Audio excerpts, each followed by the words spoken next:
Hari ini saya akan menyaksikan bagaimana Tuhan menolong hidup saya, bagaimana Tuhan melakukan mujizat dalam hidup saya. Pada tanggal 21 Maret 2020, saya jatuh sakit, seperti kebanyakan orang sakitnya biasa aja, itu flu, batuk, dan pilek. Tetapi tanggal 21 sampai tanggal 24, kondisi itu tidak berubah. Saya memutuskan untuk minum obat penghilang rasa sakit yang biasa dibeli di apotek. Lalu tanggal 25 sampai tanggal 26 itu seluruh tulang-tulang saya sakit, seluruh pinggang saya dari pinggang sampai ke kaki itu sakit luar biasa. Tulang belakang itu panas dan sakit, bahkan untuk menolak ke kanan ke kiri, untuk tunduk, bahkan untuk duduk lama itu susah. Lalu saya coba untuk jalan 10 langkah itu seperti saya habis lari 10 km, rasanya berat sekali. Saya susah menarik napas. Saya mulai menyadari kok saya susah bernapas. Ketika saya tarik napas mulai dalam-dalam dan itu susah sekali, rasanya di dada ini seperti ditusuk-tusuk ribuan jarum. Wah, ini saya ada apa ini? Saya tahan, saya tidak kasih tahu istri saya kalau saya sakit. Saya berusaha di hadapan anak-anak tegar seperti tidak sakit. Tapi tanggal 26, tepat hari Kamis, saya mulai drop dan shock dan ketakutan luar biasa. Ketika saya dapat berita dari Bandung bahwa pendeta yang berinisial H telah dipanggil Tuhan, itu saya terkejut, takut. Rasa kekhawatiran melingkupi saya, karena saya mengingat tanggal 15 Maret, beberapa minggu sebelumnya, saya melayani bersama beliau di sebuah gereja.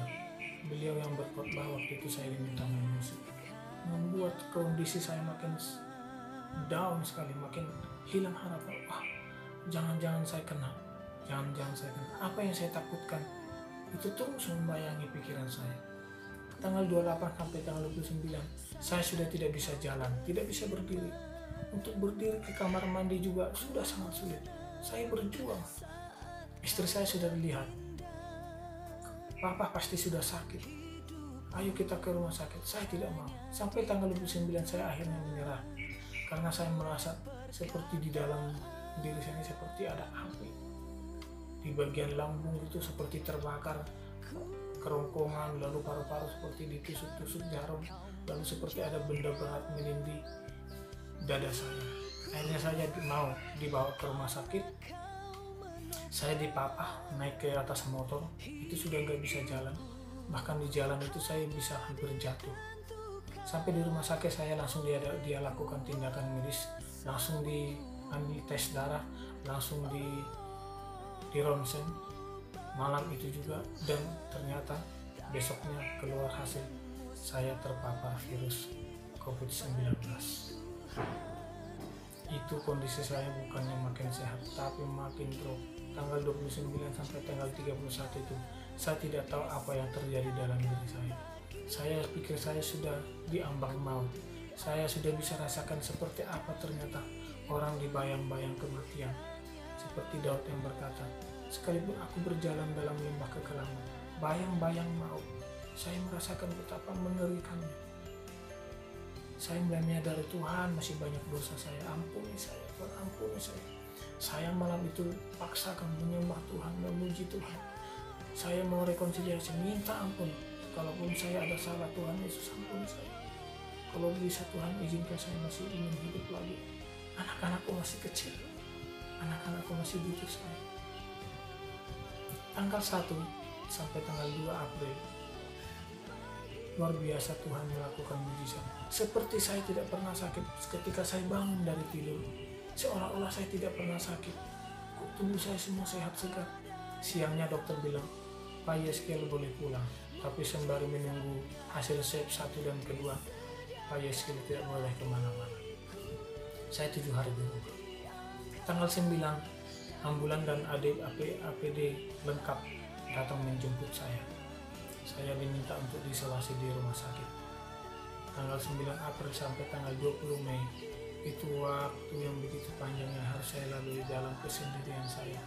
Saya tidak bisa keluar ruangan, saya hanya di dalam ruangan tersebut. Sampai di situ saya kembali lagi drop. Di situ kembali saya seperti hampir kritis. Saya sudah bilang, tolong buatkan lubang kuburan di belakang rumah ataupun dekat kuburan yang ada di dekat rumah itu, karena hampir putus asa saya. Ternyata ketika kondisi saya mulai lemah dan takut, virus itu lebih dahsyat lagi menghancurkan saya.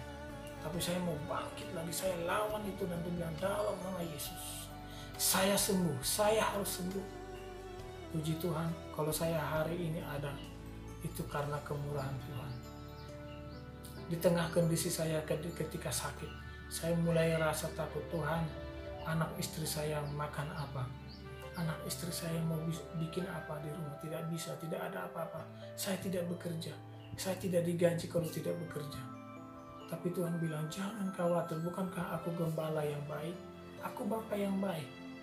Saya melihat pertolongan Tuhan luar biasa, saudara. Dari hari ke hari saya mendapatkan berita, Pak, Tuhan kirimkan berkat. Itu membuat saya makin bersuka cita. Tuhan Yesus, terima kasih. Kau baik, Kau sungguh amat baik Tuhan. Ketika saya menyembah Tuhan, ketika saya terus memuji Tuhan, ada banyak pujian yang saya naikkan kepada Tuhan. Pada tanggal 20 Mei, sebelum saya diizinkan pulang, malam itu saya menyembah Tuhan hampir semalam-malam. Tuhan, saya bersyukur. Terima kasih kalau saya besok bisa pulang. Tanpa saya sadari, mulut saya itu menyanyikan sebuah pujian yang sederhana. Menurut saya itu hanya sederhana. Tapi itulah ungkapan rasa syukur saya kepada Tuhan. Di akhir kesaksian ini, saya akan menyanyikan pujian ini karena begitu besar kasih Tuhan. Dia adalah Bapa yang baik, Bapa yang memperhatikan hidup kita. Ketika saudara jatuh dalam pencobaan, ujian hidup, percayalah, di sanalah karya Tuhan sangat nyata yang kita bisa rasakan. Haleluya. Saya akan mengangkat pujian ini.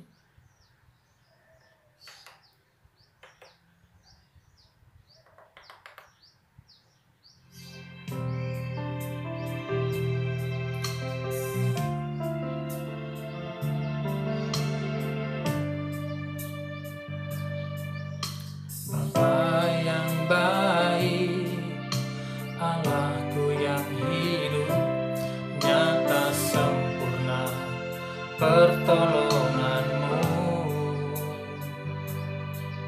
Di setiap jalan yang aku lalui, Kau selalu ada untuk menolongku. Bapakku bersyukur,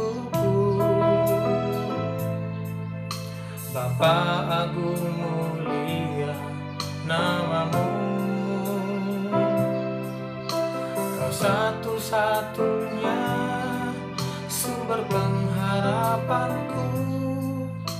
Allah, Kau Bapa yang baik.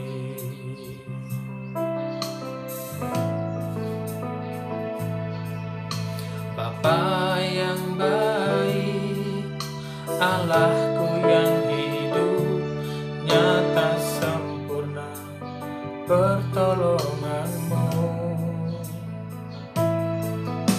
Di setiap jalan